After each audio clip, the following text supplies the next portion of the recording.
So we know that the sum of these two angles, x plus 4 plus 3x plus 2 equals 90 degrees. So we have 4x plus 6 equals 90 degrees. 4x equals 84. Divide by 4, x equals 21. It's not the value of x that they want you to find, though. They want you to find, I think they want the angle measure, although it doesn't really say that, so it's a little bit unclear. But the first angle is 21 plus 4, which is 25 degrees. The other one you can get by taking 3 times 21 plus 2, which it is 65 degrees, but you also know they have to add up to 90, so once you find one, you can find the other. Mhm. All right, moving on to question 2. That's kind of interesting. I remember doing something recently with someone who was like this. Wasn't in your school though. So problems sometimes all look the same. So number 1, I guess part A. This time they add up to 180 degrees because they're on a straight line. So we have 5x minus 18 plus 4x plus 45 equals 180. So we have 9x plus 27 equals 180. Subtract 27 from both sides. So that's 153.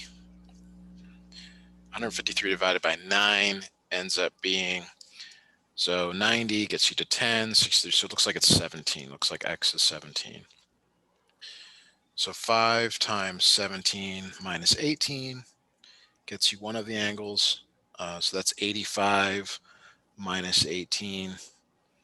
What is that? 68. So And then 4 times 17 plus 45.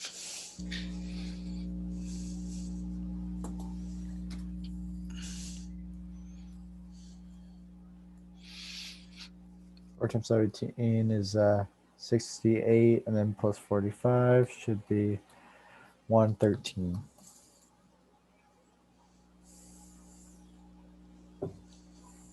Yeah, and the other thing is they also have to add up to 180, so you right away know that this is 112 degrees also. Although, yeah, wait, that doesn't seem right. 4 times 17 is 84. No, 68. 113, so this must be 67 degrees.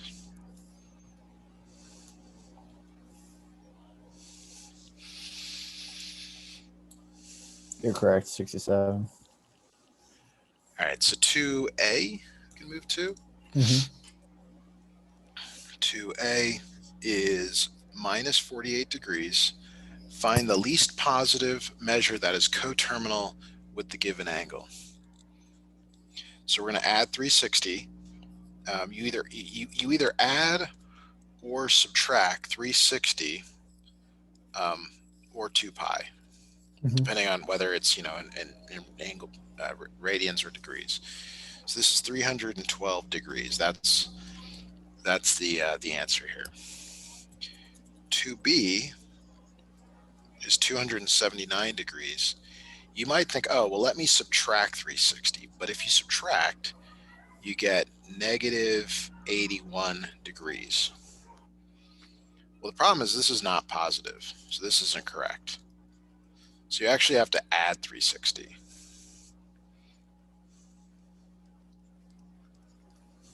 So if you add 360, you obviously get a much bigger number here.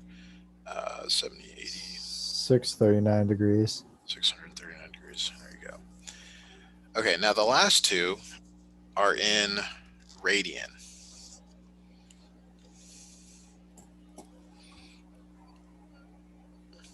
So that's minus 2 pi over 5 plus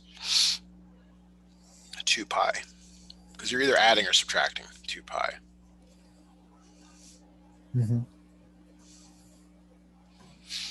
Now, you have to make it with the same denominator. So the fix here is minus 2 pi over 5 plus 10 pi over 5, which is 8 pi over 5.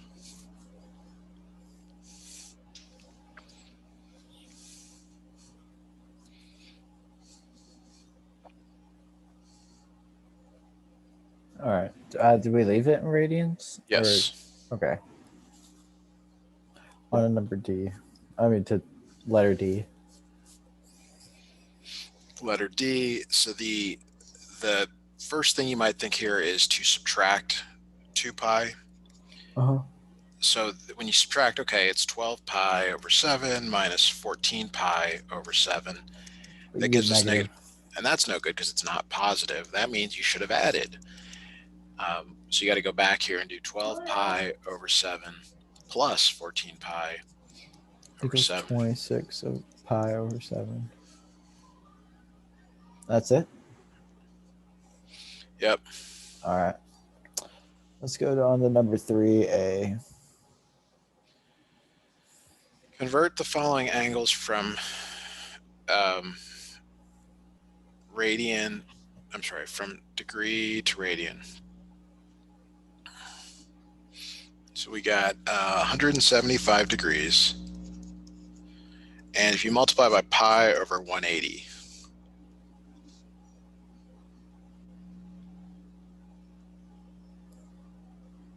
All right.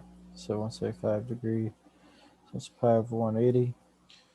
and you're just simplifying a fraction here, so it ends up being 175 pi over 180, and then you simplify that? yeah. Just so you can put in your calculator without the pi. This isn't right. 35 pi over 36. I get 35 over 36. Yeah, that's what. All right. That should be it, right? Yeah. All right. On the letter B.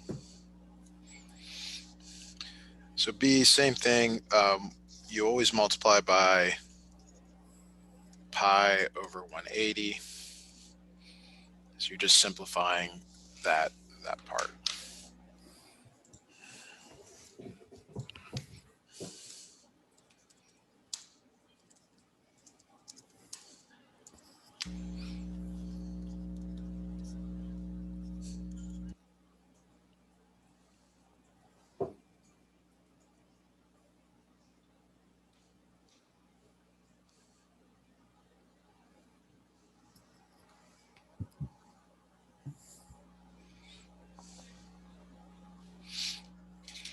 Let me know if you disagree or if it's clear.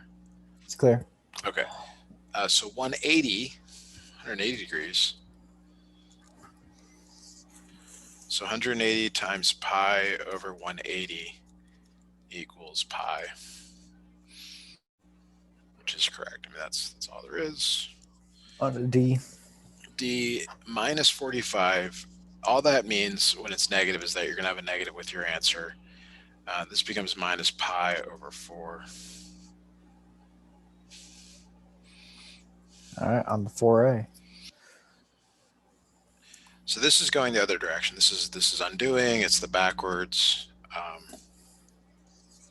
So minus 2 pi over 5 times 180 over pi.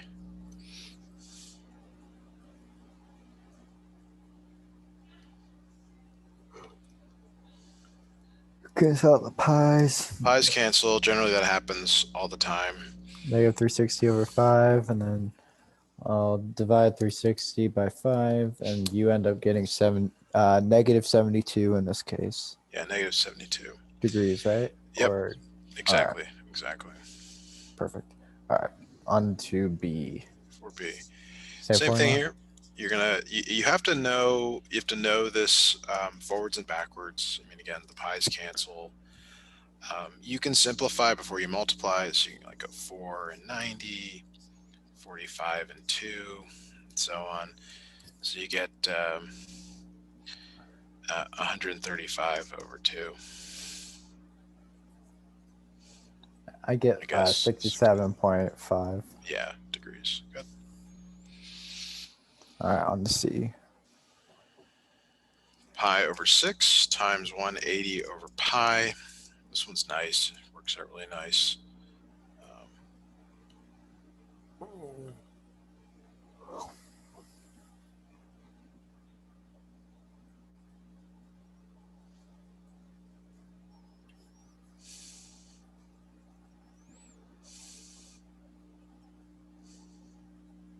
on to D. 2 pi over 11 times 180 over pi. Pi's cancel out. 360 divided by 11. You end up getting 32.72 degrees. On to number 5. All right, so 5. Find the arc length for the following. So we sort of mentioned some formulas for this. I will snip the picture in here shortly. I kind of do it different than the books. I mean, they're the same formulas, but when it's in degrees, the arc length is the circumference. So the circumference formula is 2 pi r, and that's if you're going all the way around. But we're not going all the way around. We have an angle. I'm going to call that angle theta over 360. So if you go all the way around, the angle is 360. 360 over 360 is 1. It's just this 2 pi r. The part of the circumference that we care about, though, is this 135 over 360 times 2 pi times 8. Okay. So again, it's a matter of simplifying that fraction, multiplying, dividing, and so on.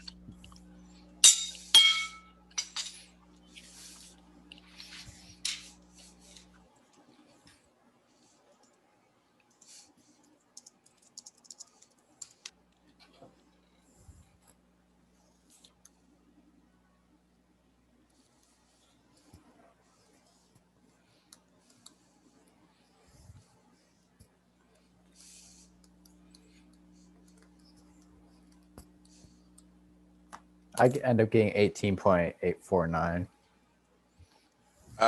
So do it without the pi. So Without pi? do like 135 times 2 times 8 divided by 360, and you end up getting 6 pi. Oh, then Or just 6 times. pi? Yep. All right. And that's what they want there. All right. For the next one, it's the same thing. So see if you can do the next one on your own. I'll snip the picture in. It's the same formula.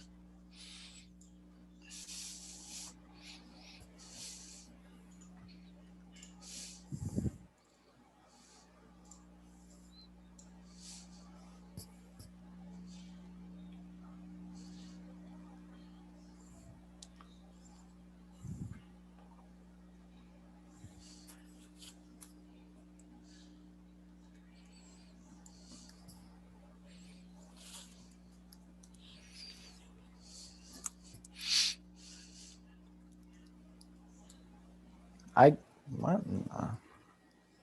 700 divided by 360, and I get like 1.94. So it's Pi. 50 over 360 times 2 pi times 7. Do you follow that? Like Yeah. it's so again, you said you got a number there? 700 over 360, and then you get 1.94 pi. Yeah, or I'm going to do 35 or 18 pi. It's probably the same thing. Oh, okay. Just do that. Okay. Over 18 pi? 18 times pi. I mean, the pi is really in the numerator. Okay.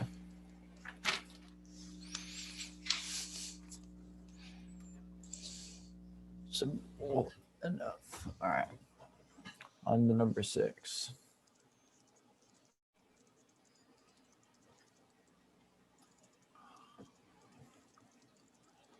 So this one's asking you for area. Area like circumference. There's a formula for this. So if I tell you the area of a circle, the area of a circle is pi r squared. This little pizza slice is the angle at a 360.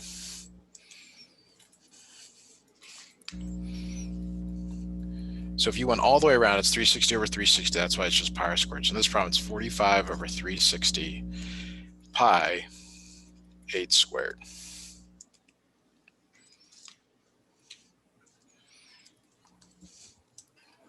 Okay.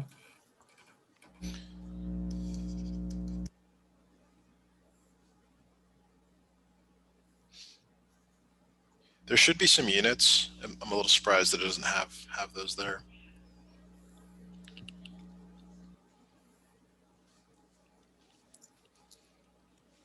All right. Next is just the next one, I guess. We put. Try to do this one on your own again. I'll of course work it out, but 30 over 360 pi. What's the radius here? 36 squared.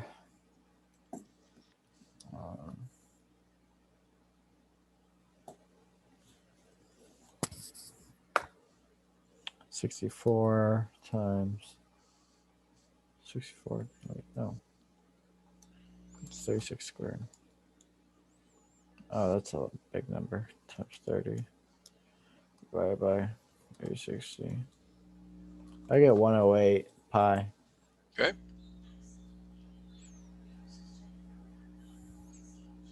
That's a pretty big number.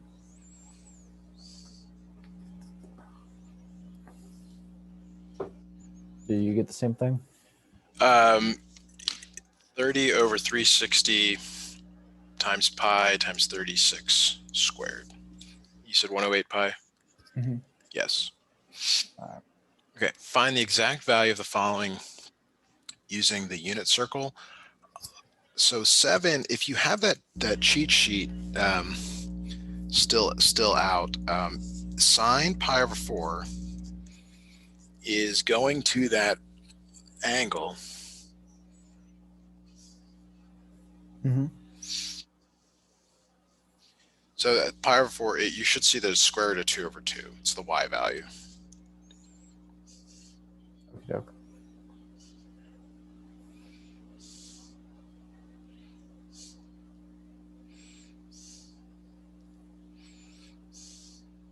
That's it? That's it.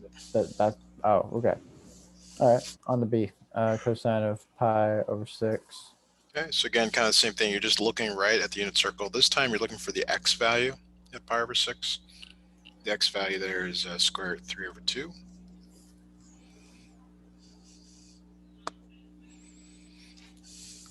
All right, see tan of 2 pi over 3, and tan is, what does it tell us? Wait, no, never mind. What is tangent again? Sine over cosine? Yeah. Right. So sine 2 pi over 3, if you've got that cheat sheet out, you'll see that it's the y value. So it's square root of 3 over 2. The x value is negative 1/2. and that turns into just negative root 3. Is that what that cancels out Yep, to be? exactly.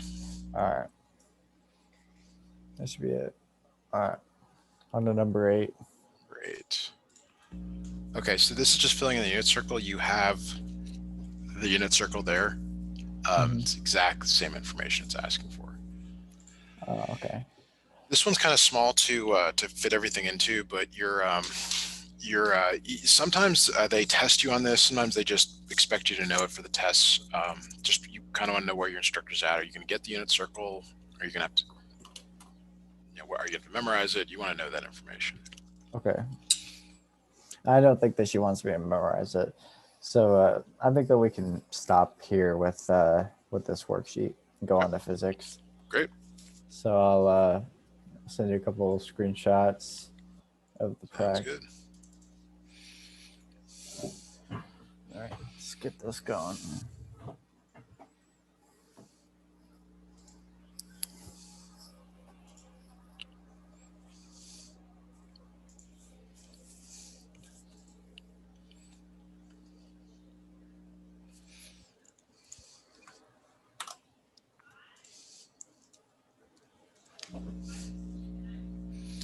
Let me know if you can hear someone talking in the background, because I can make that stop if it's disruptive. It's okay. It's not disruptive. I don't really mind.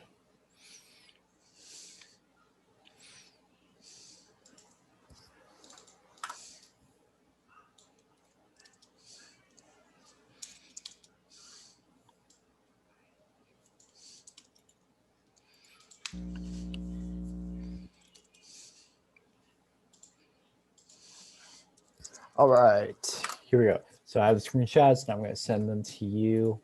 This should just be relatively easy. Let's see.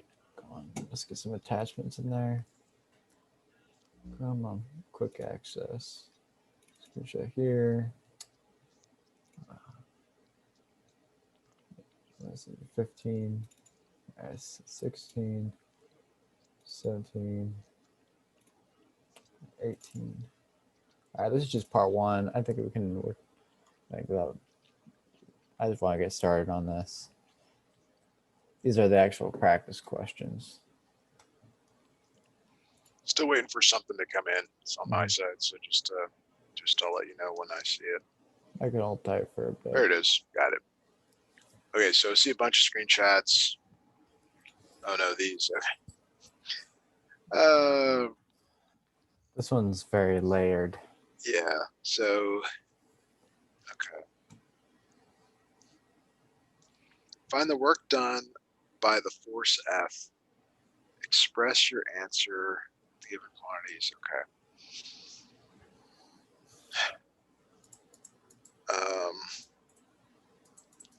Okay, and let me just look through all of these. Can we do 6.03 and then I can find the answer to, I can help you with the other one, but you're most likely going to want help with the numerical ones, but if not, that's okay. It's okay, we can move on to 6.03. Okay. All right.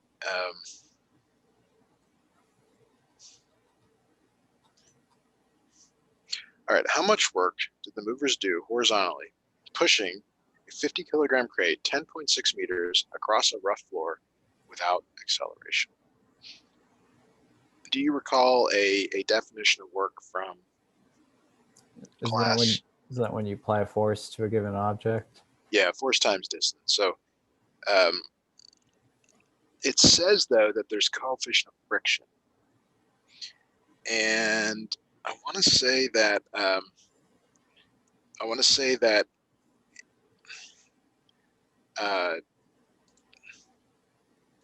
that you it's just that force of friction times the distance it was pushed.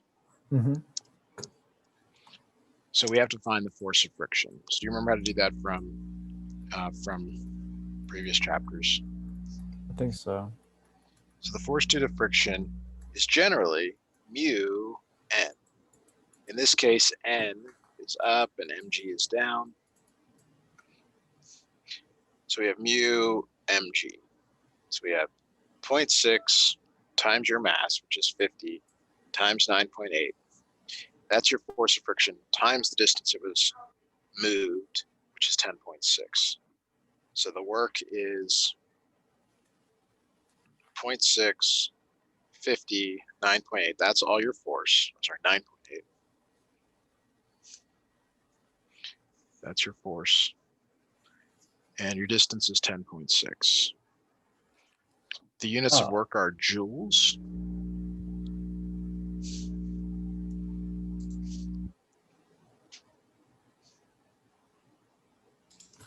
All right, do you want me to plug that into my calculator as we go along? Yeah, you might as well. I'm plugging in right now as well.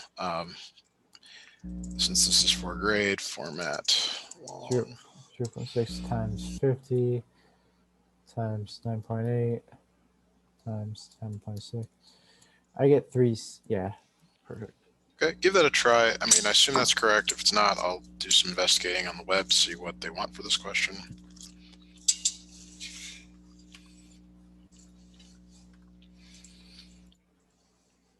Correct. Is that good? Mm-hmm.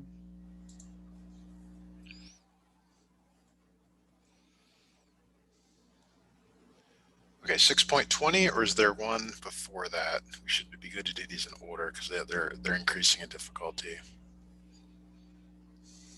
All right. Do you want, so what do you say again? 6.2? Yeah, is 6.20 the next one? Mm-hmm. Okay, so What's the average force exerted on the ball of a glove on the glove?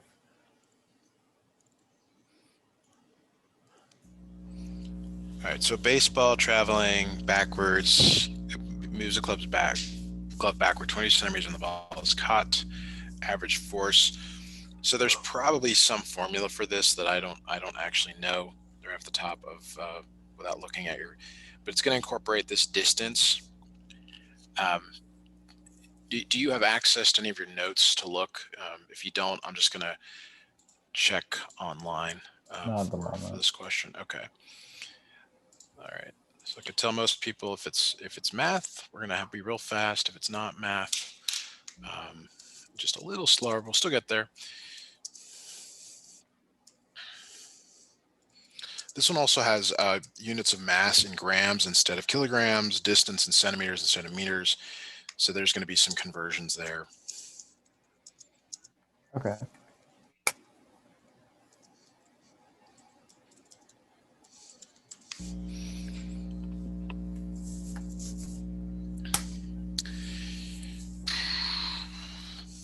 Why isn't, oh, I see why it's not. Promise I don't talk to myself. I just had to, a little shocked here that didn't open up, but now I see why. Okay, this one does it with kinetic energy minus force.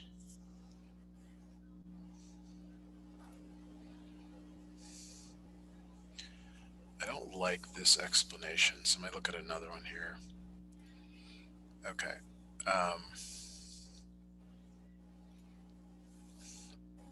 Okay, so the change in work done minus force minus, okay.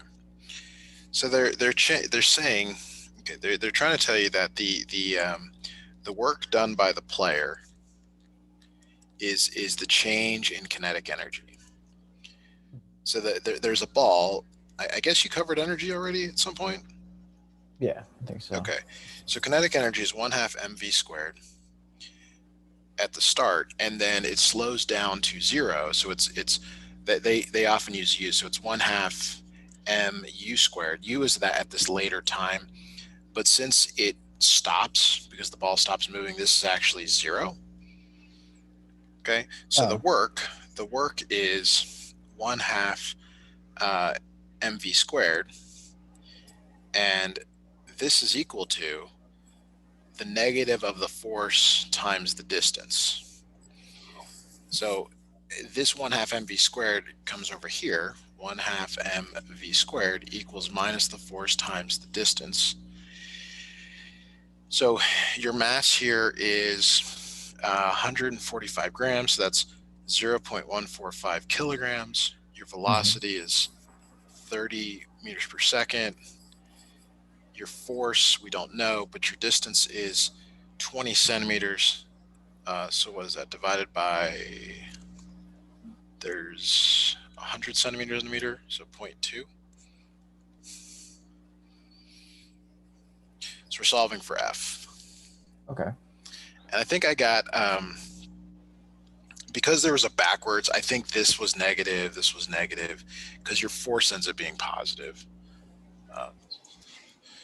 So let's get some numbers in here.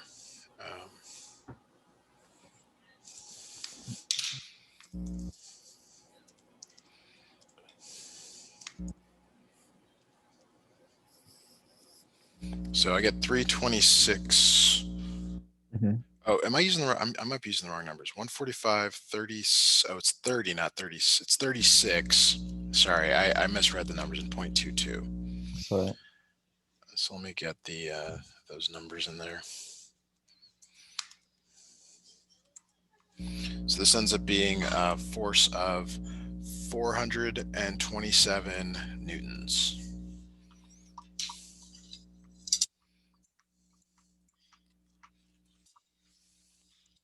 $427.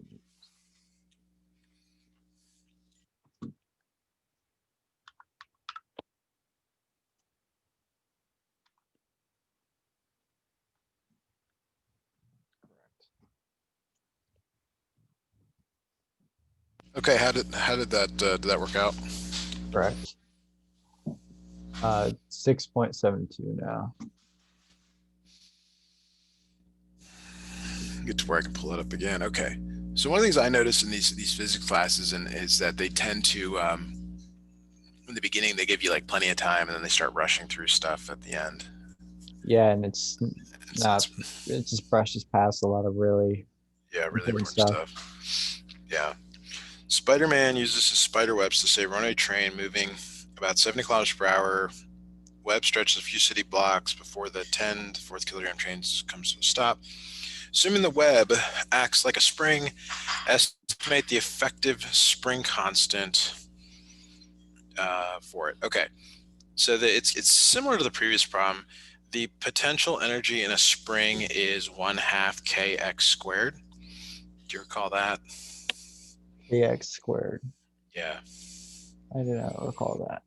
Okay. There's also the force of a spring, which is minus kx. Mm-hmm. So we know that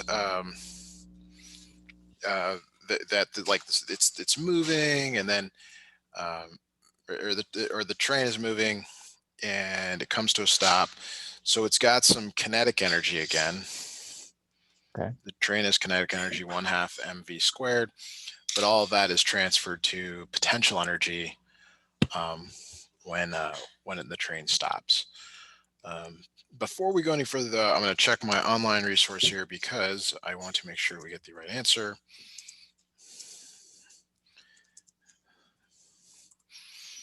And there we have it.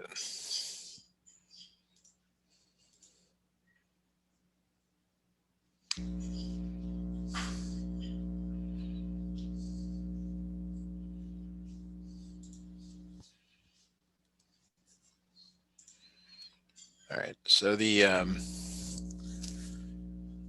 telling you that all of the kinetic energy of the train, 1/2 mv squared, is converted into the potential energy of the spring.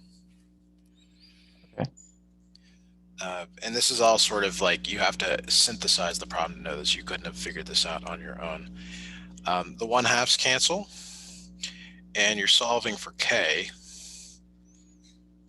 So, do you square both sides? Nope, mv squared over x squared. You just divide both sides by x squared. Oh, okay. So your mass in this problem is given as 10 to the 4th kilograms. Okay. Your velocity is, so you have to convert kilometers per hour to meters per second. So it's 70 kilometers per hour times. In 1 hour, there's 3,600 seconds. And in 1 kilometer, there's 1,000 meters. So that you have to do that conversion first. And then x, the distance it moves, is 400 meters. Well, we'll just say 400 squared. Oh, all right. I'll pull out my calculator. Let's see if I. Yeah, Okay. it looks more complicated than it is when you have a calculator. You just throw the numbers in. So 70 times 1,000 is 70,000. So then I divide that by 3,600, 19.444, and then multiply that by 10 to the fourth. Yeah, I mean, that is the mass. Although, did I divide by the right number? 70. Is 400 squared. Yeah.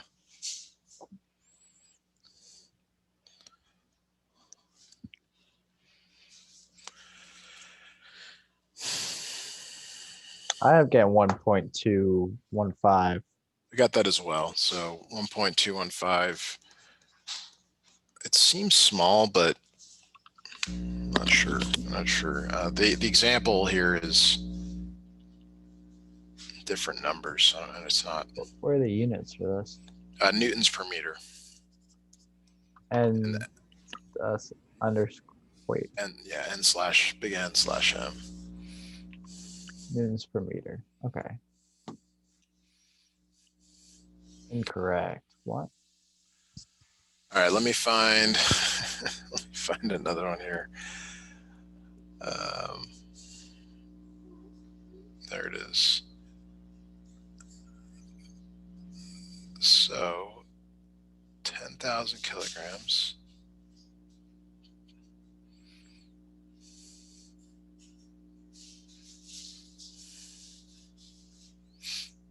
This one's different numbers too. So when I'm looking at these questions that people have already solved, I'm checking to see if like the order of magnitude of your answer is reasonable, and it does seem like it's a little bit off. It says that your answer to one significant figure, so it might be 1, but that should still work, right? 80 kilometers, so we're 70 kilometers per hour, 600 meters.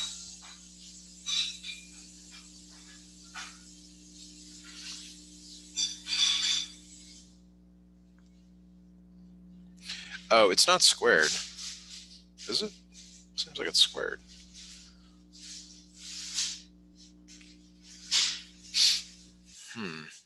It is squared. It's potential energy. mv squared over x squared. Mass is 10 to the 4th, 400 meters, kilometers per hour.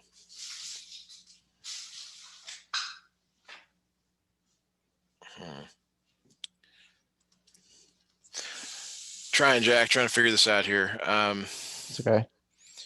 1,000.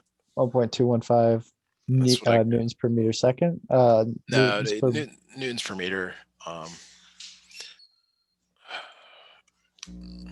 So this one says to enter it as 1 times 10 to the 1. You might try that. 1 times 10 to the 1. Okay.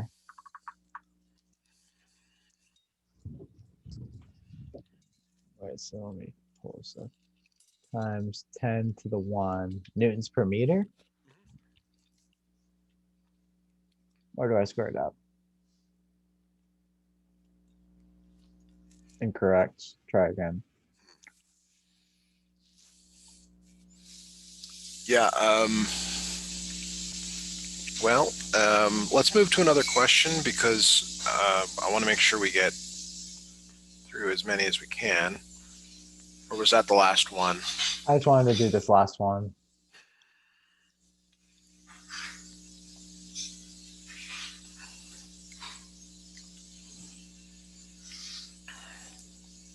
So another possibility is that we're supposed to go 1/2 mv squared equals minus fx, and the force of a spring is kx times x. So it's 1/2 mv squared equals kx squared. So we'll just this will be our last try on this. So it's k is mv squared over 2x squared. So that's again, it's gonna be 10 to the 4th times 70 times what did I say, 1,000 over 3,600. Look up here. Yeah, 1,000 over 3,600. And then 2 on the bottom, and then we said 400 squared again. Yeah.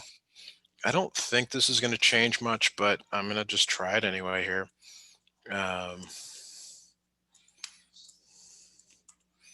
So this one is 0.6 times 10 to the minus 1. So try that for me. 0.6 times 10 to the minus 1 newtons per meter. That's incorrect. All right. I think that'll be it today. Okay. Do you want me to try to look for that first question to find any of the answers to it?